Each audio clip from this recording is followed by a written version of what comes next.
Päivän menu. Lihaa pullaksi. No niin, kuulostaa hyvältä. Ja makaronit, suoraan Ruotsin maalta. No.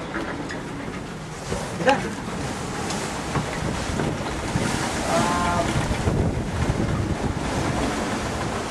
Miltä se meno maistuu?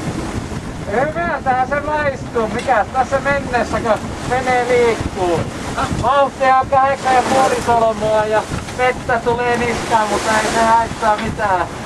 Naamallehan sitä oikeasti tulee, mutta etenemisvauhti meillä on semmonen 7 solmua kohti huippuvuoria. Etäisyys on vielä 191 mailia Longyearbyheniin. Aika on vielä omalla vuorolla semmonen 4 tuntia vielä vuoroa tässä jäljellä, että kyllä tässä aika on vielä niin mennä.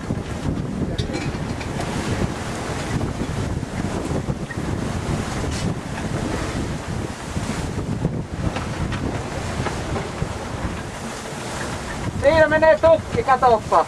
Perhana. Menipä läheltä. Meni läheltä. Noita on hankala nähdä noita tukkeja. Niitä on yksi on raapassu niin kylkää. Me ollaan menty. Mutta pitää olla tarkkana, ettei noita vaan tule. Täällä on kaikennäköistä roinaa kuitenkin vastaan tullut.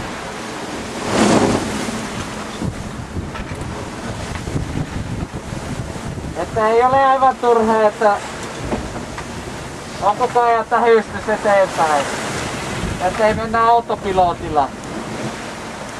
No tosiaan autopilotti ei kyllä toimi, että sillä on aika turha mennä. Ja todennäköisesti tässä autopilotti tämmöisessä aallokossa, niin eipä sillä tee mitään. Joo.